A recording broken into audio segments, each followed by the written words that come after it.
Unit D service. Remaining unit contained. So it was Tommy that sold out to the Combine. Hello everyone, Moogie here. Today, we've got our T7 back from Tommy Built Tactical, so we're going to be doing some shooting today. We'll be testing it with Fiocchi Blue Box, Fiocchi Green Box, and Hornady Black. We also have 30 round and 40 round magazines to test with, as well as our B&T suppressor came in, so we'll be testing it in both suppressed and unsuppressed. But first, I have a confession to make. There's some of you who seem to think that I'm floundering it, but, well, with that out of the way, let's take a look at the T7.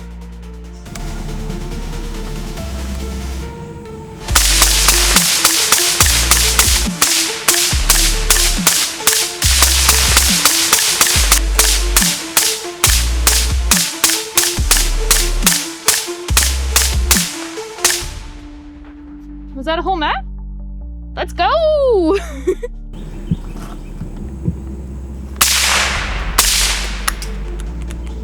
Whoop. Jam number 1.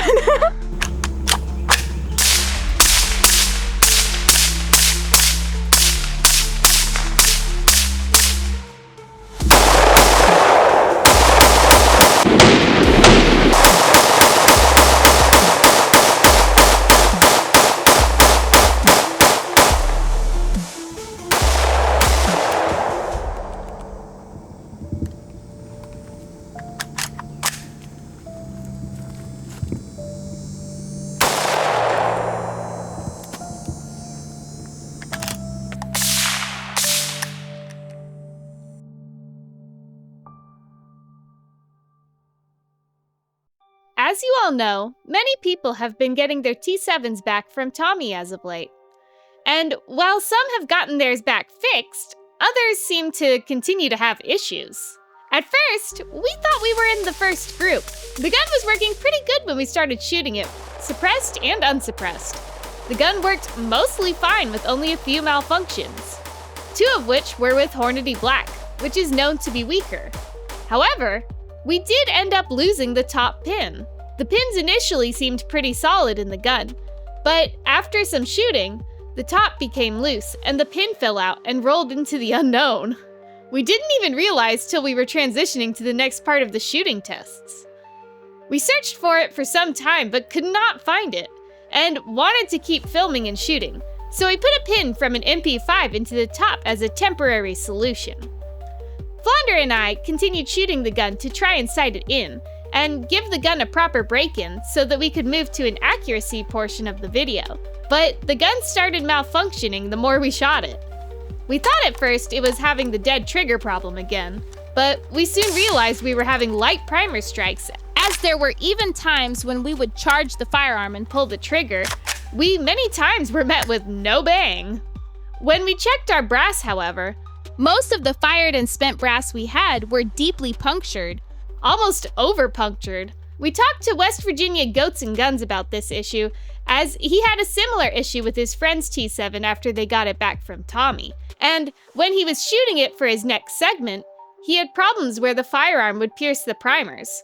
So this issue was weird, because on one hand, it seemed the primers hit too deeply, and on the other hand, we were having light primer strikes. What we found was when the gun was hot, the firearm would malfunction more. Once we let the firearm cool off, it did seem to function again, which leads us to believe something is out of spec that causes the firearm to malfunction when a component begins expanding with heat. While editing this video, Grand Thumb came out with his T7 video, and it seems his issues reflect similar to the issues we were getting. At first, the firearm seemed to be working great once we got it back, but the more rounds we put through it, the more issues it started having, and the hotter the gun got, the more frequent the issues. When disassembled, it was clear the firearm did have internal parts replaced, as the trigger pack was black instead of RAL in color. The takedown pin seemed tight at first, but after a few hundred rounds, the top pin became loose, and now won't retain in the firearm at all. Tommy did mention to others what he did to fix their firearms, but when we asked him what was done to ours, We did not get a response even a couple weeks later, so we are unsure exactly what he did to try and repair ours. But I'm inclined to believe it was the same as others who had similar issues, which include replacing the trigger components, hammer pack, and bolt carrier group. We opted for the new backplate so we could use a stock, and it's fairly clear there is a tolerance issue between the molds that are being used to make the bodies and the backplates themselves. As it is clear even on the new backplate we got, that the holes were reamed and egged out in order to match them up with the holes on the polymer body. I'm not inclined to send it back a second time. At this point, we are just going to take the gun apart and see if we cannot fix it ourselves.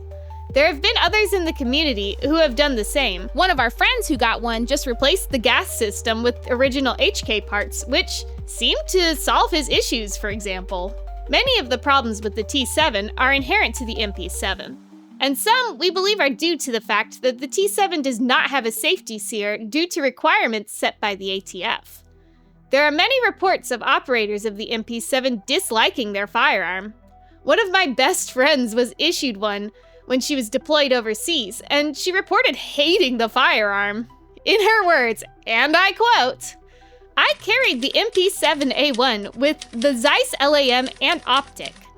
The plastic mag release was so worn, it would drop mags if you shook it. So I had to use low-cap mags with duct tape holding it in. It got very hot when firing, and was difficult to control on full auto. I carried it because it was small, but it wasn't like hide it small. I will admit mine was used and abused, but it was not a gun I would trust my life with. Overall, this one was flimsy and kinda shit. Sucked up dust like a vacuum." There are many other reports you can find of military members who rather disliked the firearm during their deployments. So I do believe while there are issues with the T7, that may be due to issues with the suppliers or parts Tommy is working with.